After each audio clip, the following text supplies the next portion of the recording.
Trial റണ്ണിന് ഔദ്യോഗിക തുടക്കം. ഉദ്ഘാടനം നിർവഹിച്ച മുഖ്യമന്ത്രി.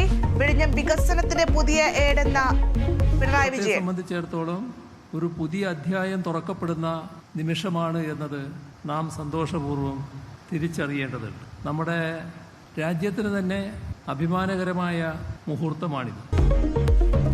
പദ്ധതി നടപ്പാക്കാതിരിക്കാൻ ചിലർ ശ്രമിച്ചെന്നും മുഖ്യമന്ത്രി. വിഴിഞ്ഞം നാൾവഴി പ്രസംഗത്തിൽ ഉമ്മൻചാണ്ടിയെ പരാമർശിക്കാതെ മുഖ്യമന്ത്രി. ഉമ്മൻചാണ്ടി സർക്കാർ കരാർ ഒപ്പിട്ട കാര്യം ഒഴിവാക്കി. പ്രതിപക്ഷ നേതാവിനു കൂടി ഇടം നൽകേണ്ടതായിരുന്നുവെന്ന് എം വിൻസെന്റ് MLA. ഇന്ന് അദ്ദേഹം കൂടി ജീവിച്ചിരുന്നിരുന്നുവെങ്കിൽ ഏറ്റവും അധികം സന്തോഷിക്കുന്നതും അദ്ദേഹമായിരുന്നു. വികസനത്തിന്റെ കാര്യത്തിൽ നമ്മുടെ പ്രതിപക്ഷ ഭരണപക്ഷ വ്യത്യാസമില്ലാതെ കൈകൾ കോർത്ത് മുന്നോട്ട് പോകണം എന്നത് തന്നെയാണ് നമ്മുടെ എല്ലാം അഭിപ്രായം. അങ്ങനെ വരുമ്പോൾ ഇന്നത്തെ ഈ വേദിയിൽ കേരളത്തിന്റെ പ്രതിപക്ഷ നേതാവിന്റെ സാന്നിധ്യം കൂടി ഉണ്ടായിരുന്നുവെങ്കിൽ തീർച്ചയായും അത് കൂടുതൽ മനോഹരമായി മാറുമായിരുന്നു എന്ന് ഞാൻ ഈ അവസരത്തിൽ ഓർക്കുകയാണ്. പന്തീരങ്കാവ് ഗാർഹിക പീഡന കേസിൽ പോലീസ് കുറ്റപത്രം സമർപ്പിച്ചു.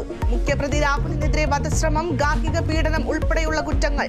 കുറ്റപത്രം സമർപ്പിച്ചത് സംഭവം നടന്ന് 60 ദിവസത്തിനുള്ളിൽ.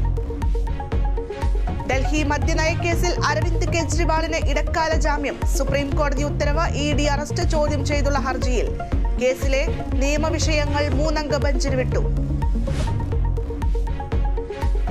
സഭാ ഭരണഘടനയും സുപ്രീം കോടതി വിധിയും കുരുതി കഴിച്ച സമാധാനത്തിന് തയ്യാറല്ലെന്ന് ഓർത്തഡോക്സ് സഭ. ചർച്ച് ബില്ലിൽ ഭയമില്ല, നേരിടുമെന്നും സഭാധ്യക്ഷൻ ബസോലിയോസ് മാർത്തോമ മാത്യൂമസ് ത്രിഡിയൻ കത്തോലിക്കൻ ബാവ. സംസ്ഥാനത്ത് മണ്ണെണ്ണ വിതരണം പരിമിതപ്പെടുത്തുന്നു. ഇനി മണ്ണെണ്ണ ലഭിക്കുക ഒരു പഞ്ചായത്തിലെ 2 റേഷൻ കടകളിൽ നിന്ന് മാത്രം. മഞ്ഞ പിങ്ക് കാർഡ് ഉടമകൾക്ക് 3 മാസത്തിലൊരിക്കൽ 1/2 ലിറ്റർ മണ്ണെണ്ണ.